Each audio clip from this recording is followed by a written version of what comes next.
3 நாள் தொடர் விடுமுறையால் ஏற்காடு படகு இல்லத்தில் சுற்றுலா பயணிகள் குவிந்துள்ளனர். இது குறித்த விவரங்களுடன் செய்தியாளர் கோகுல் இணைந்திருக்கிறார். கோகுல், விவரங்களை பதிவு செய்யலாம்.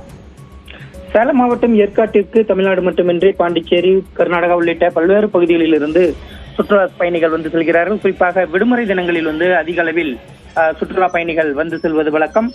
நேற்று சுதந்திர தின விடுமுறை தினம் என்பதனால் நேற்று பிற்பகலில் இருந்தே ஏற்காட்டிற்கு ஏராளமான சுற்றுலா பயணிகள் குவிந்து வருகிறார்கள். தொடர் விடுமுறை 3 நாள் விடுமுறையின் 2வது நாளான இன்றும் ஏற்காட்டில் அதிக அளவில் சுற்றுலா பயணிகள் குவிந்திருக்கிறார்கள். குறிப்பாக ஏற்காடில் இருக்கக்கூடிய அண்ணா பூங்கா, ரோஜா தோட்டம், தாவரவியல் பூங்கா, லேடிஸ் சிட், சென்சிட் போன்ற பகுதிகளிலும் காட்சிமுனை பகுதிகளிலும் ஏராளமான சுற்றுலா பயணிகள் பார்த்து மகிழ்கிறார்கள். அதே போல ஏற்காட்டில் முக்கிய இடமான படகு இல்லத்தில் அதிகப்படியான சுற்றுலா பயணிகள் படகு சவாரி செய்வதில் ஆர்வம் காட்டி வருகிறார்கள்.